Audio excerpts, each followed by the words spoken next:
আসসালামু আলাইকুম। আশা করছি সকলেই আল্লাহ তাআলার অশেষ রহমতে খুবই ভালো আছেন। চলে এসেছি নতুন আরও একটি ভিডিও নিয়ে। আজকের ভিডিওর বিষয় হচ্ছে আখিরাত সম্পর্কে নসিহত, আর এটি পরিশোনানো হবে বয়ান ও খুতবার ৩ নং খণ্ড থেকে। প্রথমেই বলে রাখছি, ভিডিওটি শেষ পর্যন্ত দেখার পর যদি ভিডিওটি ভালো লেগে থাকে তাহলে অবশ্যই চ্যানেলটি সাবস্ক্রাইব করতে ভুলবেন না এবং পাশে থাকা বেল আইকনটি ক্লিক করে রাখবেন। তাহলে এরকম সব গুরুত্বপূর্ণ ভিডিও আপনারা পেয়ে যাবেন। আসুন তাহলে শুরু করা যাক। গত দুই ভিডিওতে আলোচনা করা হয়েছিল সাহাবায়ে কেরাম রাসূল সাল্লাল্লাহু আলাইহি সাল্লাম থেকে নসিহত তথা উপদেশ চেয়ে নিতেন। আমরা সকলেই নসিহতের মুহতাজ। আমাদের প্রয়োজনে কোরআন হাদিসের সব নসিহত এসেছে। আল্লাহ পাকও আমাদেরকে নসিহত করেছেন, নবী করিম সাল্লাল্লাহু আলাইহি সাল্লামও আমাদেরকে নসিহত করেছেন। কোরআনে কারিমে সবটাই নসিহত। এর মধ্যে একটা আয়াতের মধ্যে আল্লাহ পাক আমাদের খাস করে দুইটা বিষয় নসিহত করেছেন।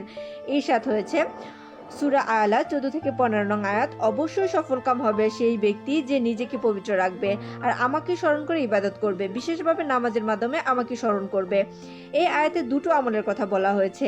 এক হলো নিজেকে পবিত্র রাখা, অর্থাৎ খারাপ আকীদা, খারাপ চরিত্র, গুনাহ থেকে পবিত্র রাখা। আর এক হলো আল্লাহকে স্মরণ করা, বিশেষভাবে নামাজের মাধ্যমে আল্লাহকে স্মরণ করা। যদি কখনো গুনাহ হয়ে যায় তাহলে তওবা করে নিতে হবে। তওবা করলে গুনাহ থেকে পবিত্র হওয়া যায়। আর আল্লাহকে স্মরণ করতে হবে, বিশেষভাবে আল্লাহ রাব্বুল আলামিন নামাজের মাধ্যমে স্মরণ করার কথা উল্লেখ করেছেন। ইবাদতের ভিতরে সবচেয়ে বেশি যে ইবাদত করতে হয় তা হলো নামাজ। ইবাদতের মধ্যে সদা সর্বদা যে ইবাদত করতে হয় তা হলো নামাজ। তাই বিশেষভাবে নামাজের কথা বলা হয়েছে।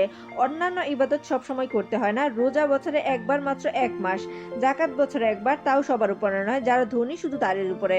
হজ জিন্দেগিতে মাত্র একবার করা ফরজ, তাও সকলের উপর নয়, বরং বিশেষ কিছু মানুষের উপরে। তাই একমাত্র নামাজই এমন যা সকলকে করতে হয়, সব সময় করতে হয়। এই জন্য কোরআন হাদিসে ইবাদতের মধ্যে বিশেষভাবে নামাজের কথা বেশি করে বলা হয়েছে। এই আয়াতেও আল্লাহ পাক তাই বলেছেন। এই আয়াতে বলা হয়েছে যারা গুনাহ থেকে নিজেকে পবিত্র রাখলো আর ইবাদত করলো, বিশেষভাবে নামাজ আদায় করলো, তারা হলো কামিয়াব তথা সফলকাম। বোঝা গেল কামিয়াবি তথা সফলকাম অর্জিত হবে দুটো আমলের ভিত্তিতে। একটা হলো নিজেকে গুনাহ থেকে মুক্ত রাখা, আর এটা হলো ইবাদত করা। যারা এই দুটো আমল করবে আল্লাহ পাক তাকিদ সহকারে বলেছেন যে অবশ্যই তারা কামিয়াব হবে, অবশ্যই তারা সফলকাম হবে। নিজেকে গুনাহ থেকে মুক্ত রাখার বড় উপায় হলো তওবা করা।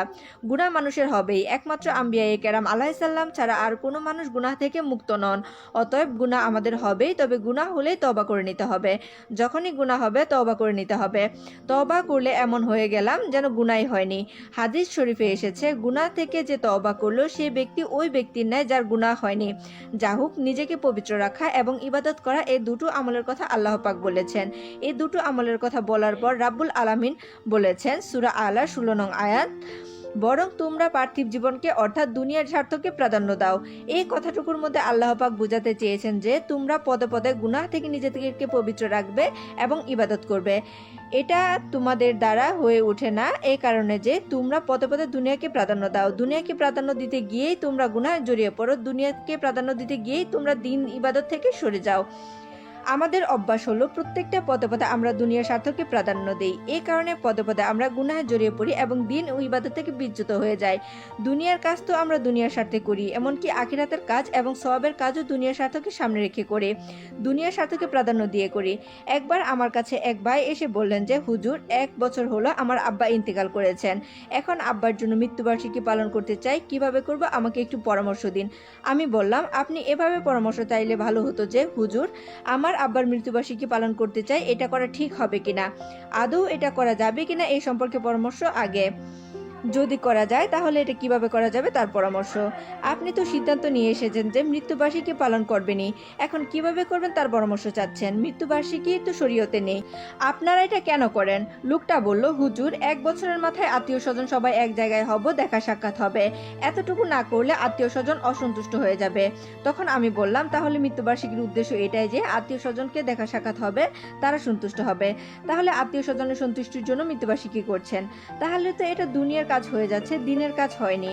মৃত ব্যক্তির জন্য আমরা যা কিছুই করব তা সহিহ তরিকা অনুযায়ী এবং সহিহ নিয়তে করতে হবে, তা না হলে তা আল্লাহর কাছে সওয়াব পাওয়া যাবে না। যা হোক, দেখা গেল আমরা মৃত্যুবার্ষিকী পালন করি আত্মীয় স্বজনকে খুশি করার জন্য এবং এই চিন্তা করে যে আত্মীয় স্বজন এবং মানুষ কি বলবে যে আমরা কিছুই করলাম না। এভাবে সওয়াব রেসানির মতো একটা দিনই কাজের ক্ষেত্রেও আমরা দুনিয়ার স্বার্থকে প্রাধান্য দিয়ে কাজ করি। আমরা আখিরাতকে প্রাধান্য দেই না, বরং দুনিয়াকে প্রাধান্য দেই। ফেকাহর কিতাবে লেখা হয়েছে মাইয়াতের জন্য কিছু করার সবচেয়ে উত্তম পন্থা হলো তার ইসালে সওয়াবের উদ্দেশ্যে সদকায়ে জারিয়া করা। মসজিদ, মাদ্রাসা ও এতিমখানায় দান সদকা করা হলো সদকায়ে জারিয়া। এটা করতে অনেক সময় মনে চায় না কেন? কারণ এটা তো কেউ দেখে না। মাদ্রাসায় 10,000 টাকার কিতাব কিনে দিলাম, কেউ তো দেখলো না। আমি যে আমার বাপের জন্য করলাম, কেউ তো বুঝলো না। হ্যাঁ, সবাইকে ডেকে গরু মেরে খাওয়ালাম, 10-20 হাজার টাকা খরচ করলাম, তাহলে সবাই দেখে জানলো যে বিরাট কিছু করলাম, তাই এটা ভালো লাগে। এই দেখানো জানানোর চিন্তা হলো দুনিয়ার স্বার্থ। এভাবে দিনের কাজও আমরা দুনিয়ার স্বার্থকে প্রাধান্য দিয়ে করি। তাই বলছিলাম যে আমাদের অভ্যাস হলো প্রত্যেকটা পদে পদে আমরা দুনিয়ার স্বার্থকে প্রাধান্য দেই। এই কারণে পদে পদে আমরা গুনাহে জড়িয়ে পড়ি এবং দিন ও ইবাদত থেকে বিচ্যুত হয়ে যাই। যখন একটা বাচ্চা জন্মগ্রহণ করে তখন প্রথম সামনে আসে তার নাম রাখার বিষয়টি। এক্ষেত্রেও আমরা দুনিয়াকে স্বার্থকে প্রাধান্য দেই। নামের ব্যাপারে হাদিসে বলা হয়েছে আল্লাহর নিকট সবচেয়ে বেশি পছন্দনীয় নাম আব্দুল্লাহ ও আব্দুর রহমান। আব্দুল্লাহ শব্দের অর্থ আল্লাহর গোলাম, আল্লাহর দাস। আব্দুর রহমান শব্দের অর্থ অনুরূপ, অর্থাৎ দয়াময় আল্লাহর গোলাম বা দাস। এই দুটো নামই সবচেয়ে ভালো নাম, কারণ এই নামের মাধ্যমে মানুষের আসল পরিচয় ফুটে উঠেছে।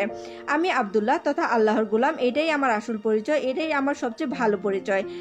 রাসূল সাল্লাল্লাহু আলাইহি সাল্লামকে যখন আল্লাহ রাব্বুল আলামিন মেরাজে নিয়ে যান, একদম নিজের দরবার পর্যন্ত নিয়ে যান।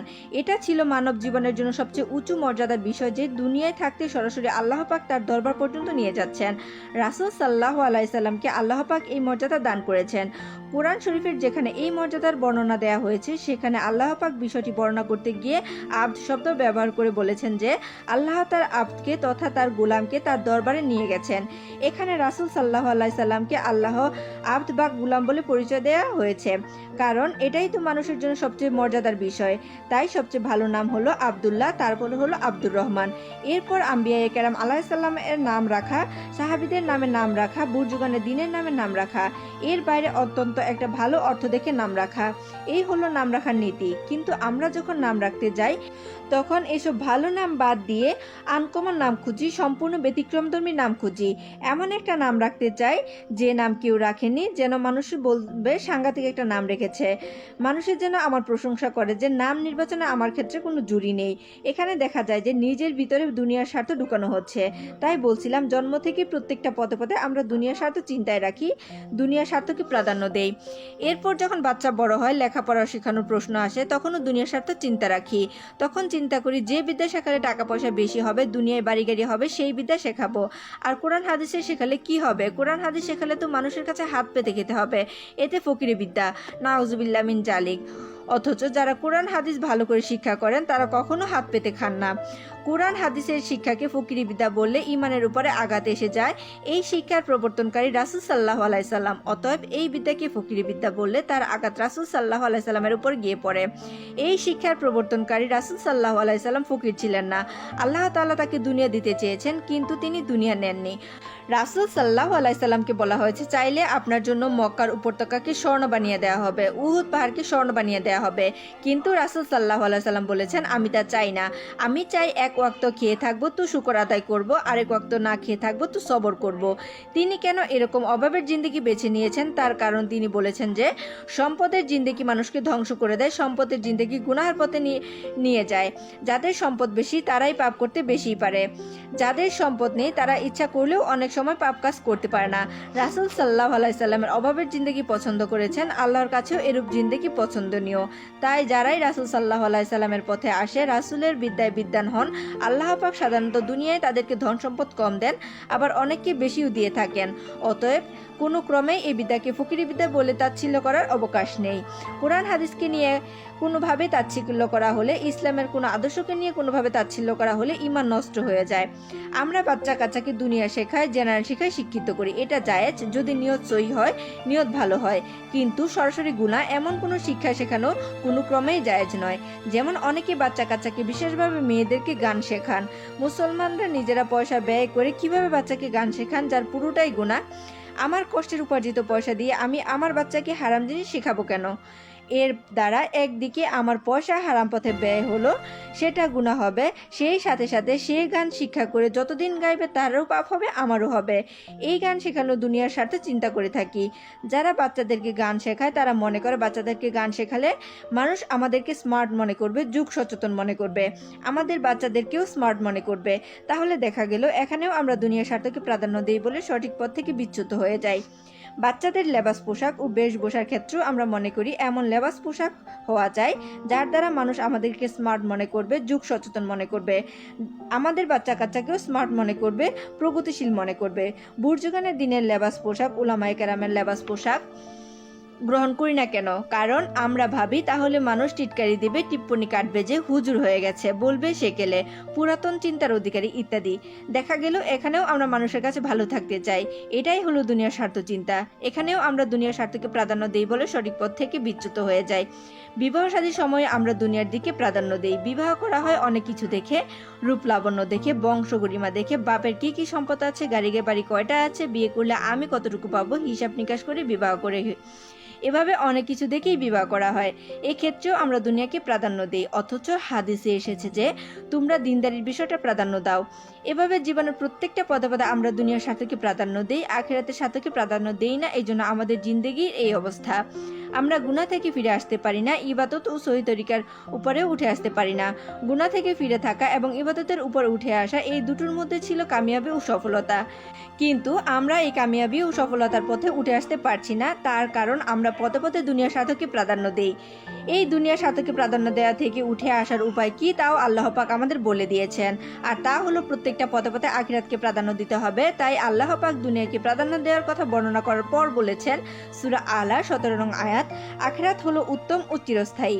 এই আয়াতে প্রত্যেকটা পদে পদে আখিরাতকে প্রাধান্য দিতে বলা হয়েছে, প্রত্যেকটা পদে পদে আখিরাতের ফিকির পয়দা করতে বলা হয়েছে। প্রত্যেকটা কাজ করার সময় আমরা যেন দুনিয়ার স্বার্থকে প্রাধান্য না দিয়ে আখিরাতের স্বার্থকে প্রাধান্য দিই। প্রত্যেকটা কাজ করার সময় আমরা যেন দুনিয়ার চিন্তাকে প্রাধান্য না দিয়ে আখিরাতের চিন্তাকে প্রাধান্য দেই।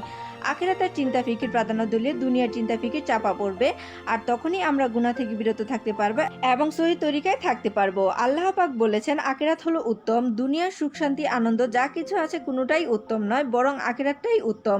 দুনিয়ার সুখ শান্তিতে ভেজাল আছে, আখিরাতের সুখ শান্তিতে কোনো ভেজাল নেই। আখিরাতের সুখ শান্তি নির্ভেজাল। দুনিয়ার কেউ দ্ব্যর্থহীনভাবে সুখী হতে পারে না। একটা সুখ আছে তো আরেকটা দুঃখ লেগে আছে, একটা আনন্দ আছে তো আরেকটা বেদনা লেগে আছে। কিন্তু আখিরাতের সুখের সাথে কোনো দুঃখ নেই, আখিরাতের আনন্দের সাথে কোনো বেদনা নেই। আল্লাহ পাক বলেছেন আখিরাত হলো স্থায়ী বা অনন্ত, অর্থাৎ আখিরাতের সব সুখ শান্তি হলো স্থায়ী ও অনন্ত, যার কোনো শেষ নেই। আখিরাত হচ্ছে অনন্তকালীন, যার কোনো অন্ত নেই। এর বিপরীত দুনিয়ার সুখ শান্তি খুবই সামান্য সময়ের জন্য। কাজেই সামান্য সময় সুখ শান্তির জন্য যদি আমরা আখিরাতের অনন্তকালীন সুখ শান্তিকে বিসর্জন দিয়ে দেই, তাহলে সেটা হবে অত্যন্ত নির্বুদ্ধিতা ও আহাম্মকি। দুনিয়ার চিন্তার আখিরাতে বিসর্জন দেওয়া হলো নির্বুদ্ধিতা ও আহাম্মকি। এর বিপরীত আখিরাতের চিন্তার প্রয়োজনে দুনিয়ার স্বার্থকে বিসর্জন দেওয়া হলো বুদ্ধিমত্তা। অথচ আমরা মনে করি এর উল্টোটা। একটা ঘটনা শুনুন। বাদশাহ হারুনুর রশিদের দরবারে একজন লোক যাতায়াত করত। সাধারণভাবে মানুষ তাকে পাগল বলতো। সে প্রত্যেকটা পদে পদে শুধু আখিরাতের কথাই বলতো, প্রত্যেকটা পদে পদে শুধু দিনের কথাই বলতো। তাই মানুষ মনে করতো লোকটা পাগল, পৃথিবীর আর কিছুই বুঝে না। যেমন এখনো অনেক লোক বলে হুজুরা হলো পাগল, হুজুরা প্রগতি বুঝে না, দুনিয়াও বুঝে না, কিছুই বুঝে না, শুধু এক পরকালের কথাই বুঝে। বাদশাহ হারুনুর রশিদের দরবারে যাতায়াতকালীন লোকটার এরকম পাগল ছিল। বাদশাহ হারুনুর রশিদ তার সাথে উপহাস করত। একদিন উপহাস করতে করতে বলল, এই যে হুজুর, আপনাকে একটা লাঠি দিলাম, কোনোদিন যদি দুনিয়ায় আপনার চেয়ে বড় আহাম্মক কাউকে পান তাহলে লাঠিটা তাকে দিবেন। বাদশাহ বোঝালো যে আপনার চেয়ে বড় আহাম্মক আর কেউ নেই, কাজেই আপনি এই লাঠিটা পাওয়ার যোগ্য। এই পাগলের নাম ছিল বাহলুল। সে লাঠিটা নিয়ে কাছে রেখে দিল। বাদশাহ হারুনুর রশিদ যখন মৃত্যু সজ্জায়, তখন বাহলুল বাদশাহ এর সাথে দেখা করতে এলো। এসে বলল, বাদশাহ নামদার, কেমন আছেন? বাদশাহ জবাব দিল, হুজুর আর কি, এখন তো পরকালে পাড়ি জমাচ্ছি, এখন তো সময় শেষ, এখন আমার পরকালে সফর শুরু হবে, দোয়া করবেন হুজুর। বাহলুল জিজ্ঞাসা করলেন, এটা কতদিনের সফর? বাদশাহ বলল, এই সফর তো কোনো শেষ নেই, অনন্তকালীন সফর। বাহলুল জিজ্ঞাসা করলেন, আগে সৈন্যসামন্ত কি পরিমাণ প্রেরণ করেছেন? এতদিন তো আপনার নিয়ম ছিল কোনো জায়গা সফরে গেলে আগে সৈন্য সামন্ত পাইক পেয়াদা অনেক কিছু পাঠাতেন, নিরাপত্তার অনেক ব্যবস্থাই সফর আগে গ্রহণ করতেন। তখন বাদশাহ হারুনুর রশিদ বললেন, আরে পাগল, এখানে আবার পাইক পেয়াদা পাঠানো যায় কি? এখানে তো একাই যেতে হবে, নিঃসঙ্গ যেতে হবে, কিছুই সাথে যাবে না। তখন বাহলুল বলল, বাদশাহ নামদার, তাহলে এই নিঃসঙ্গ সফরের জন্য কি প্রস্তুতি নিয়েছেন? বাদশাহ বলল, প্রস্তুতি তো কিছুই নিতে পারিনি। তখন বাহলুল বলল যে, বাদশাহ নামদার, তাহলে এই লাঠিটা আপনিই পাওয়ার যোগ্য। আপনি এটা আমাকে আমানত স্বরূপ দিয়েছিলেন যে আমার চেয়ে বড় আহাম্মক কাউকে পেলে তাকে দিয়ে দেব। আমি এটা আপনাকে দিয়ে দিলাম। আপনি দুনিয়ার সামান্য একটু সফরের জন্য এত প্রস্তুতি, এত ব্যবস্থাপনা গ্রহণ করতেন, আর এই মহা সফরের জন্য কোন প্রস্তুতিই নিলেন না। তাহলে তো আপনার চেয়ে আহাম্মক আর কেউ নেই। আমার কাছে মনে হচ্ছে আপনি সবচেয়ে বড় আহাম্মক, তাই এই লাঠিটা আপনাকেই দিয়ে দিলাম। আমরাও বড় আহাম্মক যে দুনিয়ার সামান্য কিছু দিনের জন্য এত ফিকির, এত চিন্তা, এত প্রস্তুতি, আর মহাকাল প্রস্তুতির জন্য কোনো চিন্তাই নেই।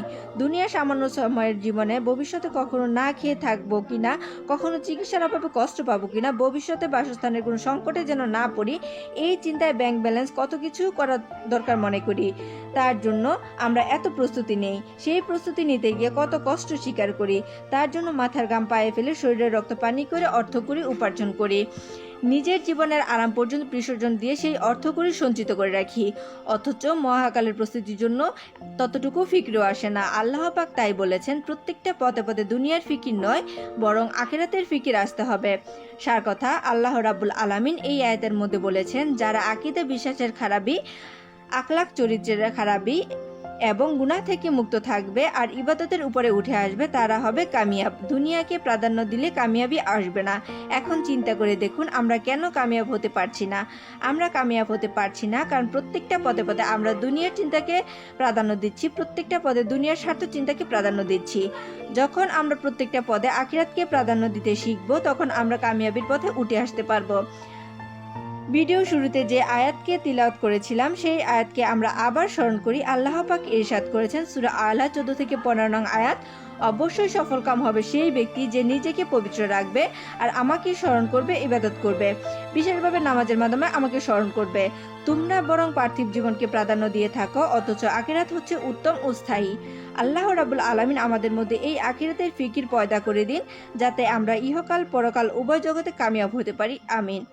আশা করছি ভিডিওটি সকলের কাছে ভালো লেগেছে। ভালো লাগলে অবশ্যই চ্যানেলটি সাবস্ক্রাইব করতে ভুলবেন না এবং পাশে থাকা বেল আইকনটি ক্লিক করে রাখবেন। সকলেই খুব ভালো থাকবেন। আসসালামু আলাইকুম।